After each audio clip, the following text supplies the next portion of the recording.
Setelah kehancuran pasukan Raja Abraha, kota Mekah semakin ternama. Dari kota inilah sejarah manusia paling mulia dimulai.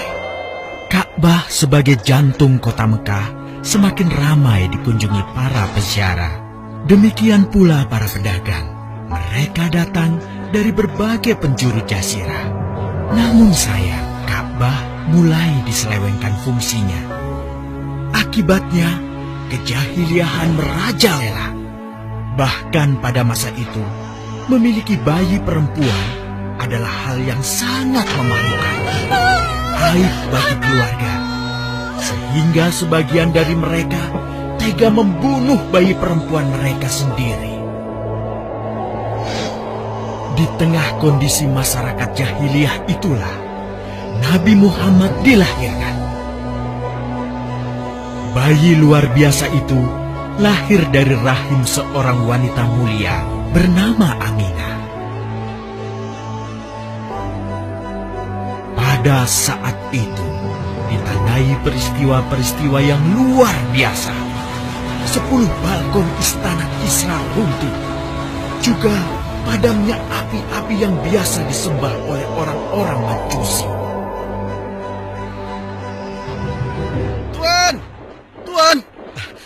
Tuan Abdul Muthalib, ada kabar gembira. Kabar gembira? Kabar gembira? Kabar gembira apa? Tuan, cucu Anda telah lahir. Benarkah?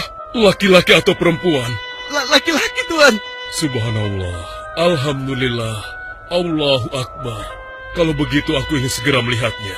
Mari, Tuan. Setelah mendengar itu, Abdul Muthalib bergegas menuju ke rumah Aminah.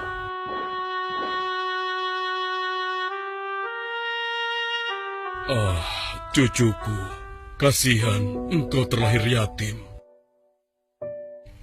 Dengan penuh kasih sayang, Abdul Muthalib membawa cucunya ke Ka'bah. Ya Allah, jadikanlah cucuku ini menjadi seorang yang mulia dan terhormat, sebagaimana Nabimu Ibrahim alaihissalam.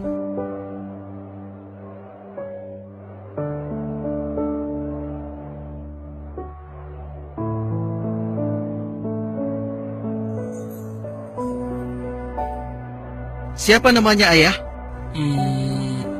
Muhammad. Muhammad? Iya, aku akan menamainya Muhammad. Artinya yang terpuji.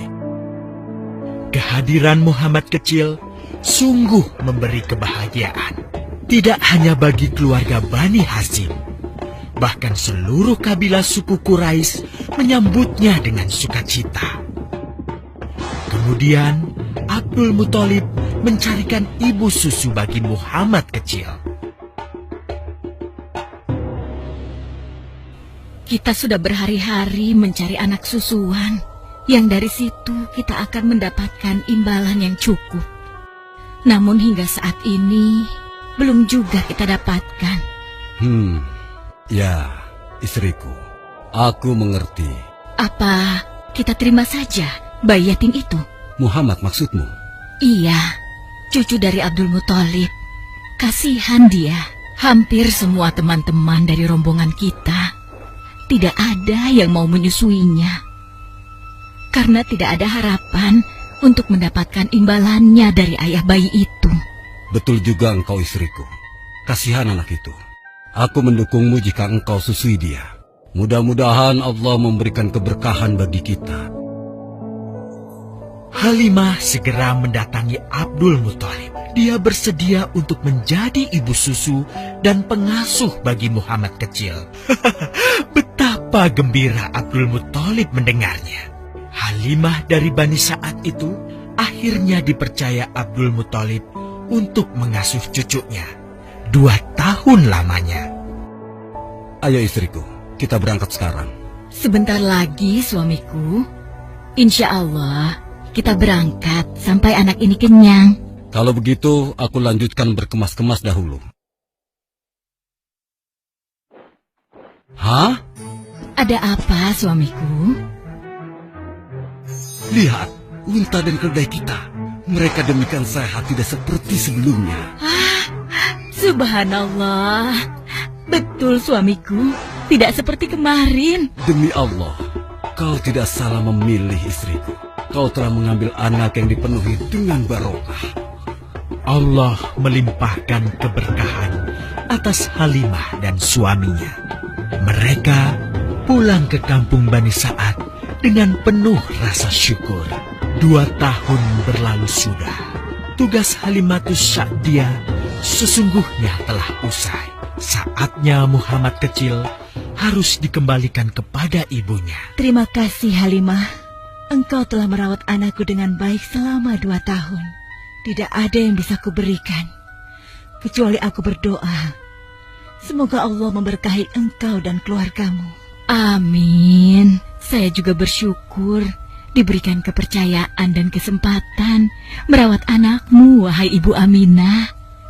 Namun, begini Bu, mohon maaf. Kalau boleh, izinkan aku merawat Muhammad lebih lama lagi. Aku masih sangat sayang padanya. Baiklah, kalau begitu aku setuju dengan usulmu. Bawa dan rawatlah Muhammad sebagaimana dia anakmu sendiri. Terima kasih Ibu, terima kasih. Begitulah, Muhammad kecil kembali ke tengah-tengah Bani Sa'ad. Ia tumbuh menjadi anak yang memiliki banyak teman. Karena kemuliaan akhlaknya. Tatkala berusia sekitar 4 tahun, terjadilah suatu peristiwa. Muhammad, Bu! Muhammad! Muhammad? Kenapa Muhammad? Muhammad dibawa orang. Hah? Dibawa orang? Diculik? Coba ceritakan. Ketika kami tengah bermain, tiba-tiba ada orang dewasa datang. Dia langsung membawa pergi Muhammad dan membunuhnya. Hah? Membunuhnya? Ya Allah, di mana? Di mana? Antarkan ibu ke sana. Dengan perasaan cemas, Halimah bergegas menuju tempat itu. Dan dilihatnya, Muhammad kecil tengah terduduk. Muhammad, apa yang terjadi denganmu? Dengan sangat tenang dan jelas, Muhammad kecil menceritakan apa yang telah terjadi. Bahwa seseorang telah membelah dadanya, mengambil hatinya, kemudian mencucinya dan mengembalikannya lagi ke tempatnya semula. Maka sesungguhnya yang datang itu adalah malaikat Jibril. Dia ditugaskan Allah untuk mencuci hati Rasulullah sehingga bersih dari segala kecenderungan setan. Subhanallah, sungguh anak ini bukanlah anak sembarangan. Sebaiknya aku kembalikan saja kepada ibunya. Peristiwa itu membuat Halimah sangat khawatir.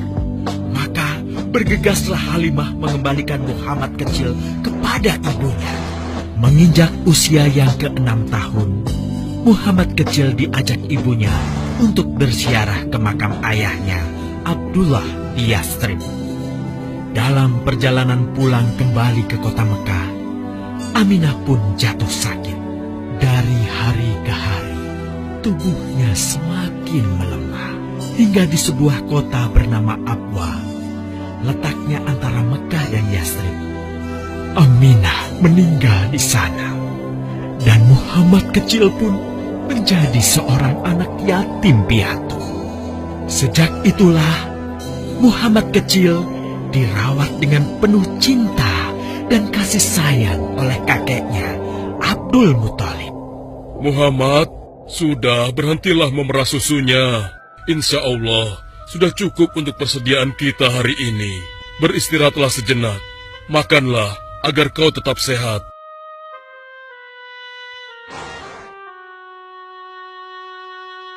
Ya Allah, betapa mulia akhlak cucuku ini. Namun, kasih sayang Abdul Muthalib tidak berlangsung lama. Saat usia Muhammad 8 tahun, Abdul Muthalib kakeknya yang sangat menyayanginya itu meninggal dunia. Kemudian, pengasuhan atas Muhammad pun beralih ke pamannya, Abu Thalib. Muhammad kecil tahu betul betapa sayangnya pamannya kepadanya. Di mana Muhammad? Ia tengah mengembalakan kambing milik salah seorang penduduk Mekah, suamiku. Sejak kapan dia keluar rumah? Sekitar waktu subuh tadi. Subhanallah, betapa baiknya akhlak keponakanku ini. Ya Allah, maafkan ketidakmampuanku mencukupi kebutuhan keponakanku. Sayangi dan berkahilah dia.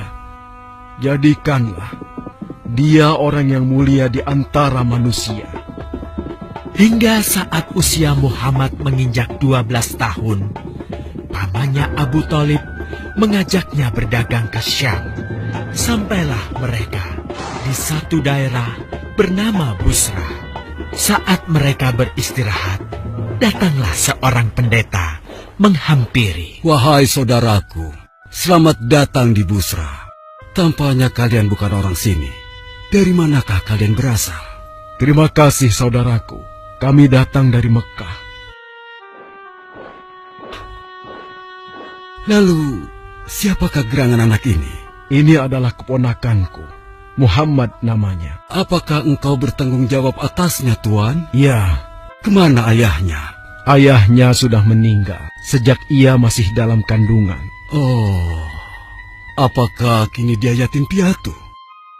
Benar, Aku sungguh beruntung bertemu dengannya. beruntung. Beruntung apa?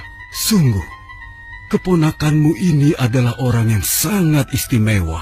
Oh ya? Ya, dia adalah seorang nabi, Hmm? seorang utusan Allah.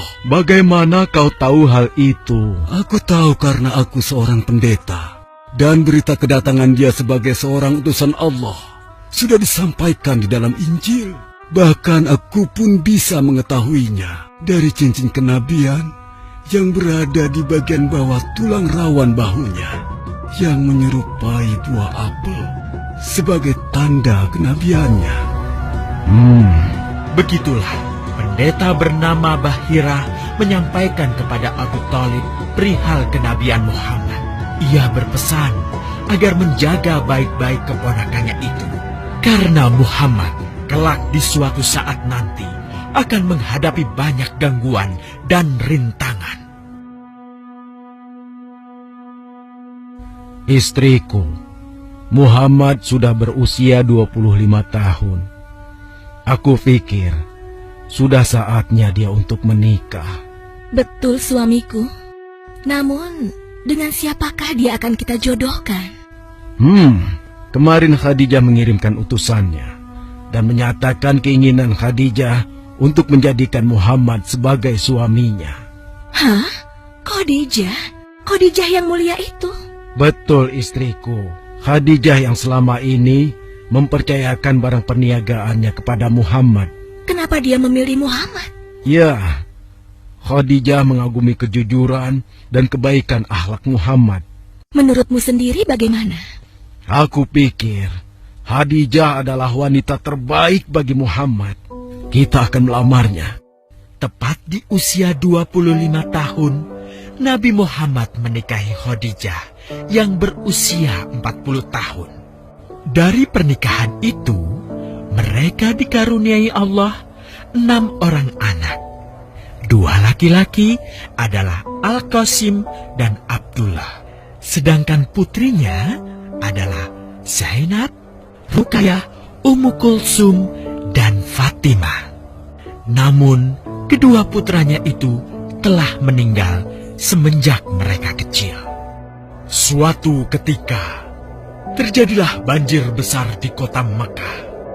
Kabilah-kabilah di kota Mekah pun bergotong royong membangun kembali Ka'bah. Setelah pembangunannya selesai, terjadilah perselisihan antara pemuka kabilah tentang siapakah yang paling pantas meletakkan Hajar Aswad di Ka'bah. Abu Thalib, apa yang harus kita lakukan? Kita sudah bicarakan hal ini selama 5 hari, namun tidak ada titik temu. Aku khawatir akan terjadi pertumpahan darah.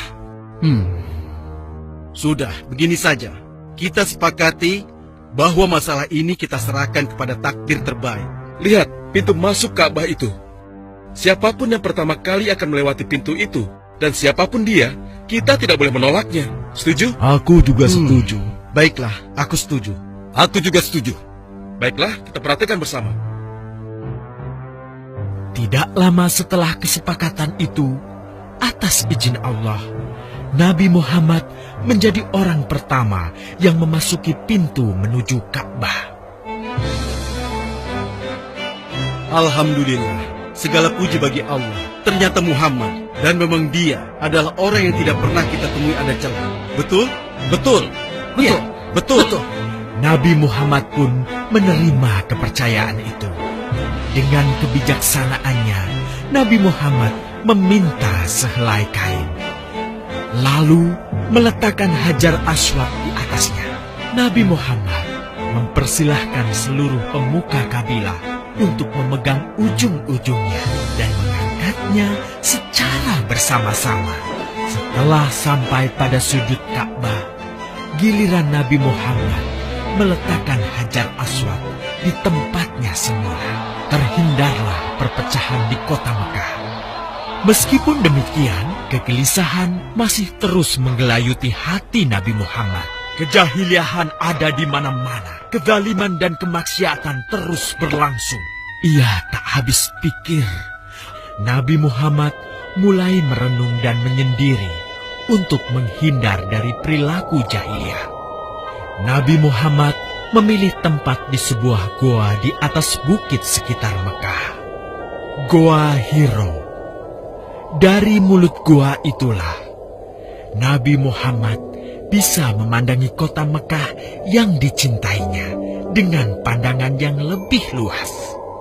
Hingga suatu ketika, sesuatu yang tidak pernah terbayangkan sebelumnya terjadi. Tiba-tiba, goa itu menjadi terang benderang. Kemanapun arah mata melihat, di sanalah cahaya itu ada. Itulah malaikat Jibril. Jibril berkata, "Bacalah." Dengan gemetar, Nabi Muhammad berkata, "Aku tidak bisa membaca."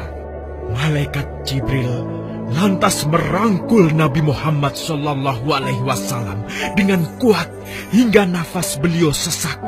Seraya berkata lagi, "Bacalah." Sampai akhirnya malaikat Jibril membantunya setelah merangkulnya dan menyuruhnya membaca hingga 3 kali.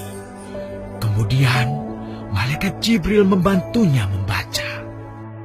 "Bacalah dengan menyebut nama Tuhanmu yang menciptakan. Dia telah menciptakan manusia dari segumpal darah. Bacalah, dan Tuhanmu lah yang paling pemurah, yang mengajarkan manusia dengan perantaraan Al-Qalam. Dia mengajarkan kepada manusia apa yang tidak diketahuinya." Kalimat suci telah terucap. Resmilah sudah. Dari dalam Goa Hiro, Allah mengangkat Nabi Muhammad SAW sebagai penuntun dari kegelapan menuju cahaya, dari keburukan menjadi kebaikan, dan dari kesengsaraan menuju ke keselamatan.